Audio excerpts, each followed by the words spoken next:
to lie to someone else is... I love that energy so much. I was just like trying to find a video to stitch, honestly, and that's like the perfect one. I don't understand how like forced birthers, I'm not going to call them pro-life, because if they were pro-life they wouldn't be for guns, or mainly Republicans, because that's what it seems like.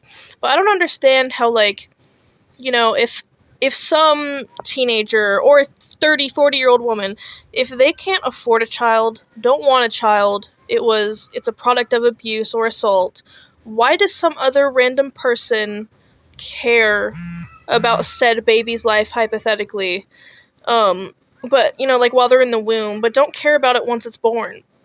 You know, like, I don't see the people that talk about this stuff, like, have, you know, their foster care parent license, or having, you know, adopted kids. Like, what makes you so sad and insecure and unhappy with yourself that you need to, like, complain about how other people live their life or their choices? Because, you know, I love my mom. I love her dearly, but she's kind of cuckoo, and she's doing great. I love her.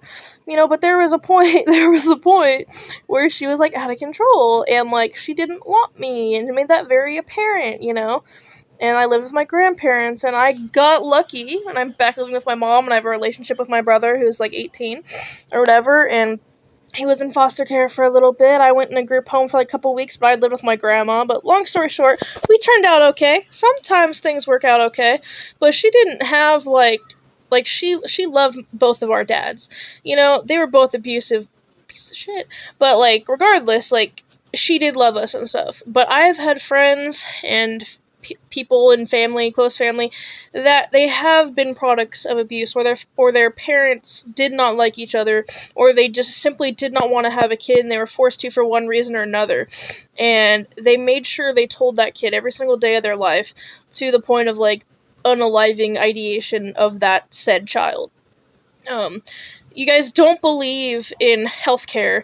You guys don't want to help anybody. I'm not talking about you. I'm talking about, like, you know, not the person I stitch. I'm talking about, you know, forced birthers in general. But you don't care about us once we're here. You especially don't care if they look like me, or they're part of the LGBT community, or if they're not your preferred skin color. You don't care about them. So why do you think you have the power to dictate others' lives? But then we talk about, we don't want 10 Commandments in the school, you know, but, you know, you say that's, like, infringing on free speech, but then you're like, oh, we can't talk about people that exist, but you want to talk about your Sky Daddy.